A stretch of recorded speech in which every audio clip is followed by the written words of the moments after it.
প্রিয় ছাত্রছাত্রীরা কেমন আছো তোমরা সবাই? আশা করি সবাই ভালো আছো। আজকে আমরা আলোচনা করব ইতিহাস অনার্স এর বাকি যেগুলো পেপার রয়েছে সেগুলো সাজেশন নিয়ে। কাজেই ভিডিওটি স্কিপ না করে শেষ পর্যন্ত দেখো, তাহলেই তুমি বুঝতে পারবে ফোর্থ সেমিস্টারের কোন কোন প্রশ্নগুলো ভালো করে পড়লে তুমি পরীক্ষার হলে কমন পেয়ে যাবে। এছাড়া তোমরা যে কোনো বিষয়ের অনার্স পেপার এবং জেনারেল পেপারে সাজেশন নিতে চাইলে অবশ্যই কমেন্ট করে জানাও, আমরা সেই বিষয়েরই সাজেশন ভিডিও নিয়ে আসবো। এবং আমাদের এই চ্যানেলে নতুন হয়ে থাকলে চ্যানেলটিকে অবশ্যই সাবস্ক্রাইব করে পাশে থাকবে, যাতে করে এই ধরনের সাজেশন ভিডিও সবার আগে তোমার কাছে পৌঁছয়। এই ধরনের ভিডিওর আপডেট পেতে এই ভিডিও ডেসক্রিপশানে টেলিগ্রাম চ্যানেল লিঙ্ক পেয়ে যাবে, সেখানে তোমরা জয়েন করে নিতে পারো। সেখানে ভিডিও সংক্রান্ত আপডেট দিয়ে থাকি। আর বেশি কথা না বাড়িয়ে আজকের এই টপিক শুরু করি। আজকের এই টপিকটি শুরু করার আগে বলবো, তোমরা যদি DC8 পেপার কোড DC8 এর সাজেশন ভিডিও না দেখে থাকো, তাহলে তোমরা এই ভিডিও ডেসক্রিপশানে সাজেশন ভিডিও লিঙ্ক পেয়ে যাবে, সেখান থেকে তোমরা দেখে নিতে পারো। ঠিক আছে,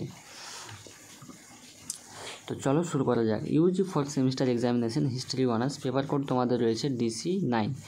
ঠিক আছে, তো কোশ্চেনগুলো আমি তোমাদের বলছি না, তোমরা কোশ্চেনগুলো ভিডিও স্টপ করে তোমরা স্ক্রিনশট নিয়ে নিতে পারো বা খাতায় লিখে নিতে পারো এই কোশ্চেনগুলো। ঠিক আছে,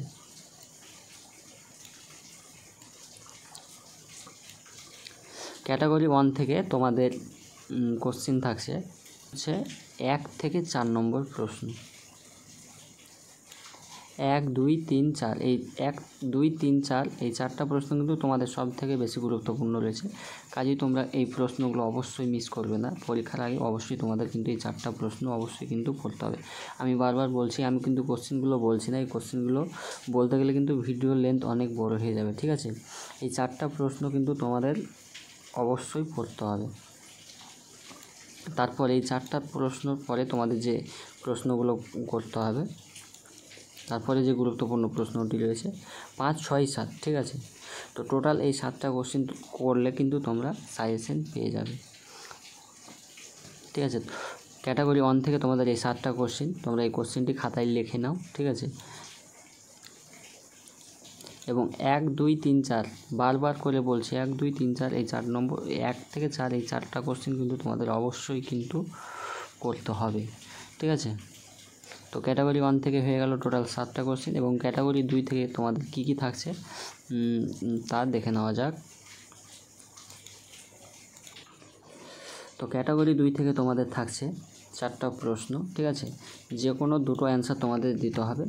তো এই 4টা প্রশ্ন তোমাদের সব থেকে গুরুত্বপূর্ণ রয়েছে, কাজেই তোমরা এই 4টা প্রশ্ন অবশ্যই তো ক্যাটাগরি 2 থেকে করতে হবে। ঠিক আছে, তোমাদের 11টা প্রশ্ন হলো ক্যাটাগরি 1 এবং ক্যাটাগরি 2 থেকে, টোটাল 11টা কোশ্চেন হচ্ছে। ক্যাটাগরি 1 থেকে 7টা এবং ক্যাটাগরি 2 থেকে 4টা। ঠিক আছে, কাজেই তোমরা এই প্রশ্নগুলো মিস করবে না, অবশ্যই পড়ে নেবে। এই কোশ্চেনগুলো আমি কিন্তু বললাম না। ঠিক আছে, কোশ্চেন বলতে গেলে কিন্তু ভিডিও লেন্থ অনেক বড় হয়ে যাবে, কাজেই তোমরা এই প্রশ্নগুলো খাতায় লিখে নাও এবং তোমরা স্ক্রিনশট নিয়ে নিতে পারো। ঠিক আছে, তো এই ভিডিওগুলো কেমন লাগলো তা অবশ্যই কমেন্ট করে জানাবে, এবং এই ভিডিওগুলো অবশ্যই তোমার বন্ধুদের মাঝে শেয়ার করে দিবে। ঠিক আছে, এবং একটি পেপার বাকি রয়ে গেল DC10, সেটি কিন্তু পরবর্তী ভিডিও অনুযায়ী পেয়ে যাবে। অবশ্যই তার জন্য কিন্তু তোমাদের এই চ্যানেলটিকে সাবস্ক্রাইব করতে হবে এবং পাশে থাকতে হবে। ভিডিও আসতেই কিন্তু তোমরা নোটিফিকেশান পেয়ে যাবে। ঠিক আছে, তো আজকের ভিডিও এই পর্যন্ত। আমরা পরবর্তী ভিডিও নিয়ে আবার আসি। সবাই ভালো থেকো, সুস্থ থেকো।